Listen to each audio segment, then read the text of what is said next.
Bien le bonjour, mesdames, mesdemoiselles, messieurs. Nous sommes le 30 juin 2024 et je suis en phase de terminer mon roman. Mon roman intitulé Franco et Yolanda. Excusez-moi. Je sais pas pourquoi, il y a quelque chose qui me... J'ai un chat dans la gorge. Bon, bref. C'est en même temps un essai avec mon ancienne caméra, que j'ai tendance à dire ma nouvelle caméra, que ma femme m'a rapporté de Saint-Pétersbourg. Je l'avais oublié. Pourquoi depuis Saint-Pétersbourg? Parce que c'est vrai que avant d'être ici en Suisse, on était à Saint-Pétersbourg. On vivait bien à Pouchkine, ça va être pas loin du grand château, j'allais dire la grande cochonne, mais c'est vrai, elle était un peu comme ça. Là, c'est une Allemande, la grande Catherine, hein. Et oui, qui a régné sur le royaume de Russie. Bon, bref. À la place de son mari. Ouais, bon, bref. Et puis que même Voltaire, tout ça, avait des relations avec Voltaire et tout ça. Je sais pas si c'était intime ou pas, ou si c'était par correspondance, j'en sais rien, moi je suis pas historien. Bon, bref, laissons ça de côté. Et pour vous dire que je suis en phase de terminer mon roman avec Franco et Yolanda. Ce sont mon oncle et ma tante, à vrai dire, je les appelais ainsi parce qu'ils étaient plus âgés que moi, beaucoup plus âgés que moi. Moi, j'étais qu'un gosse à l'époque.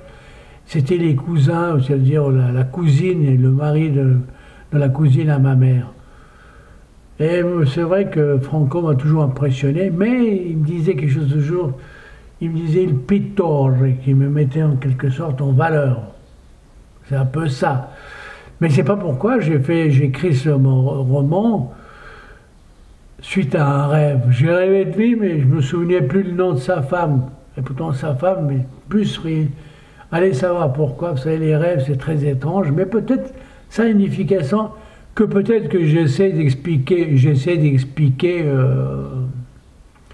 dans mon livre. Mais c'est pas le but de le livre. Mon but dans le livre, c'est d'essayer, comme ma femme est partie pendant 4 semaines sans moi, et je suis resté seul pour des raisons à la fois personnelles et de prudence, car je n'avais pas envie, bon bref, je suis resté seul et puis j'ai fait ça, j'ai fantasmé avec des personnages.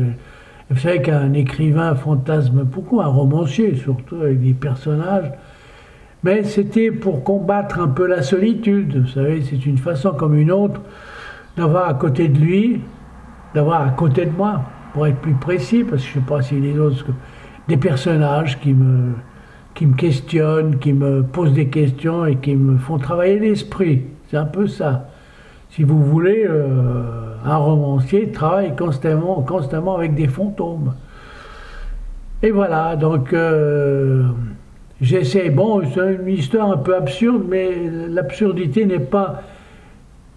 C'est voulu, c'est un peu cette absurdité, vu que nous vivons dans un monde très absurde, où beaucoup de chefs d'État s'amusent à casser tout, à détruire tout, pendant que on détruit des peuples entiers, on détruit des villes entières. Et hier, j'ai encore vu un film à l'époque des Allemands, tout ce qu'ils ont fait de tort aux Juifs. Non, c'était injuste, c'était abominable, c'était un génocide. Vraiment, les Allemands ont fait d'une sacrée merde. Hein, et que je ne comprends pas comment des peuples puissent suivre un imbécile. Ça, je ne comprends pas. On dirait que les gens... Ils sont accros aux dictateurs. Je ne sais pas, on dirait que les dictateurs plaisent à certains imbéciles, donc il doit y avoir beaucoup d'imbéciles sur Terre. Je suis vraiment désolé, c'est ça. Hein.